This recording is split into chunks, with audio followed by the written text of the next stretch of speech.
ভেতরটা দেখা যায় কেমন।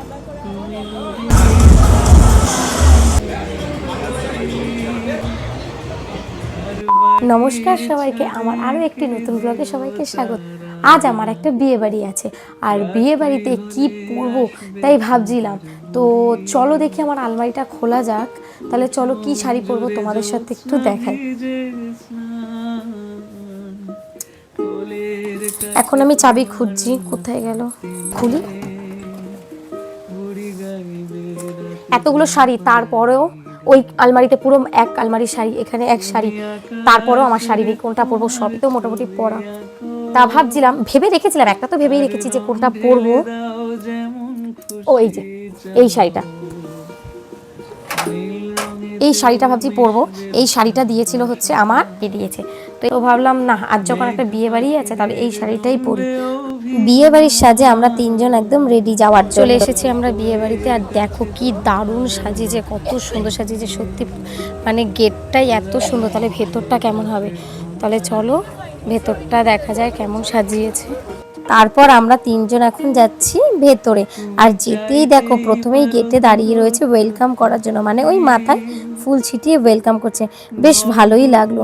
তো ঢুকতেই দেখছি এত সুন্দর করে সাজিয়েছে, আর ঝাড়বাতিগুলো যেন আমার একদম নজর কেড়ে নিয়েছে, দারুণ লাগছে।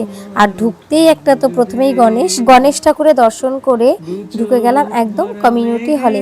আর এই বিয়েটা যেহেতু একটা কমিউনিটি হলের মধ্যে হয়েছে, তো ভেতরটা কিন্তু অনেক বড়। এর আগেও কিন্তু আমি এই কমিউনিটি হলে এসেছিলাম, তো একটা ওরকম 25শে ডিসেম্বর একটা পার্টি হয়েছিল, তো ভীষণ বড় জায়গা। তো এই দেখো বিয়েবাড়ি ঢুকতেই কার সাথে দেখা হয়েছিল, খুব পুরনো একটা দাদা আর দিদির সাথে।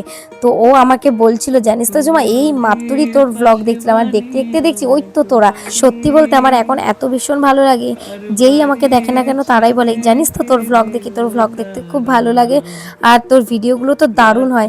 তো সত্যি বলছি, এটা আমি হয়তো ব্লেসিং, ভগবানের আশীর্বাদে।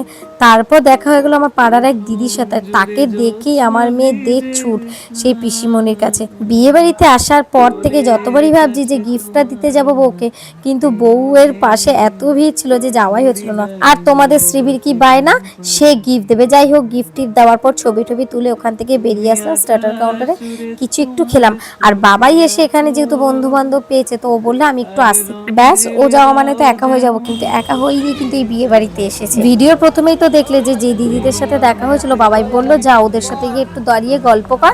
আমি আসছি, তো ভালোই হলো, ও আসা মানে আমি কিছুটা সময় ওদের সাথে একটু গল্প টল্প করতে এলাম। সেই পুরনো একসাথে আমাদের হিমাচল প্রদেশ ঘোরা, তাই আমরা গল্প করছিলাম, কত দারুণ মজা হয়েছিল। গল্প করতে করতে কিন্তু আমাদের অনেকটা রাত হয়ে গেছিল, তাই ডিনার করতে একটু লেট, মানে ওই 11টার পরেই ডিনার করতে বসেছি। আর খাওয়া দাওয়ার যেহেতু বুফে সিস্টেম, চেয়ার টেবিল তো ফাঁকাই ছিল না, আর বাচ্চা নিয়ে খাবো, একটু বসে না খেলে হয়। তাই কোনো মতে একটা জায়গা খুঁজে খেতে বসতেই সবাই আমাদের সাথে এসে বসেছে একসাথে খেতে। বিয়ে বাড়িতে খাওয়া দাওয়া সব হয়ে গেছে, এখন আমরা বাড়ি যাচ্ছি। রাত অনেকটা হয়ে গেছে, প্রায় 11:30 পৌনে 12টার মতন বাজে।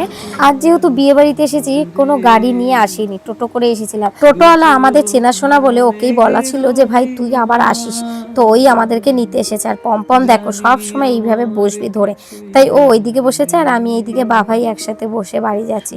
তো ঢংগুলোই দেখছি, কত ঢং শিখেছে, কত কথাই না শিখে। ওর কথা শুনতে শুনতে সত্যি বলতে কার কতটা সময় কাটে জানি না, আমার সময় কিন্তু অনায়াসে কেটে যায় ওর সাথে। বিয়ে বাড়ি থেকে চলে এসেছি, আজকের মতন আমার ব্লগটা তাহলে এখানেই শেষ করছি। যদি ভালো লাগে তাহলে একটা লাইক কমেন্ট শেয়ার করতে ভুলো না। আমার চ্যানেলটি যারা এখনো সাবস্ক্রাইব করোনি, তাড়াতাড়ি সাবস্ক্রাইব করে নাও নতুন নতুন ভ্লগ দেখার জন্য। ভালো থেকো, সুস্থ থেকো, সাবধানে থেকো। রাধা রাধা, হর হর মহাদেব।